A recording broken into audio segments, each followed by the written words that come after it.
मनसे नेते संदीप देशपांडे यांनी जितेंद्र आव्हाड यांची एक ऑडिओ क्लिप ट्विट केलेली आहे आणि या क्लिपमध्ये आव्हाड आणि मल्लिकार्जुन पुजारी या नावाच्या व्यक्तीचा संवाद सध्या होतोय। जाऊ दे मरू दे तिला, तू कशाला बदनाम होतो असं क्लिपमध्ये संवाद आहे। 4 वर्षांपूर्वीची ऑडिओ क्लिप ट्विट करण्यात आलेली असं आव्हाड म्हणाले। व्हायरल ऑडिओ क्लिपची TV9 मराठी पुष्टी करत नाही। संदीप देशपांडे यांनी ट्विट केलेल्या या क्लिपवर जितेंद्र आव्हाड यांनी देखील आता प्रतिक्रिया दिलेली आहे। तुम्ही परवा शपथ घेतली की आम्ही महिलांवरचे अत्याचार सहन करणार नाही, मग तुम्ही एखाद्याला सांगताय त्या ऑडिओ क्लिपमध्ये की तू गप्प बस म्हणून आणि ती मरते तर मरू दे, ही कुठली मानसिकता आहे?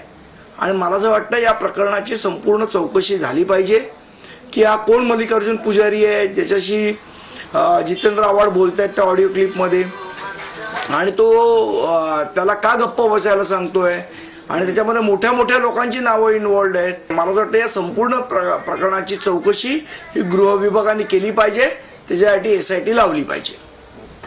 हे क्लिप जे आहे त्यांच्या म्हणण्याप्रमाणे की 4 वर्ष जुनी आहे।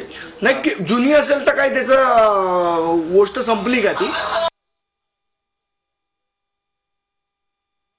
बदलापूर प्रकरणातनं यांना पळ काढता येणार नाही। आणि माझी ऑडिओ क्लिप चालवून ते जर म्हणत असतील बदलापूर फिरवू तर आज एक्सपोज झाले ना। 4, 5, 6 वर्षापूर्वीची ऑडिओ क्लिप, त्याच्यामध्ये कोणीतरी ब्लॅकमेलिंग करतंय। तो माणूस आमच्या म्हणजे आता ती पलीकडे असलेल्या ज्येष्ठ नेत्याकडे जातो। तो ज्येष्ठ नेता मला फोन करतो की बाबा हे थांबव। मी थांबवण्यासाठी प्रयत्न करतो। मी पैशाची ऑफर दिली का?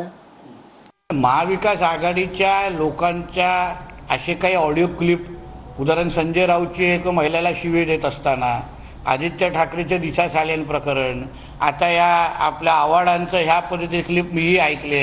हेच त्यांची खरी चारित्र्य आहे। हे आम्हा लोकांना जे काही आरोप बदलापूर आणि ह्यावर करतायत ना, ह्यांचे पहिले कॅरेक्टर तपासा। पहिले हे घरात घेऊन घेण्याचे लायकीचे नाही आहेत।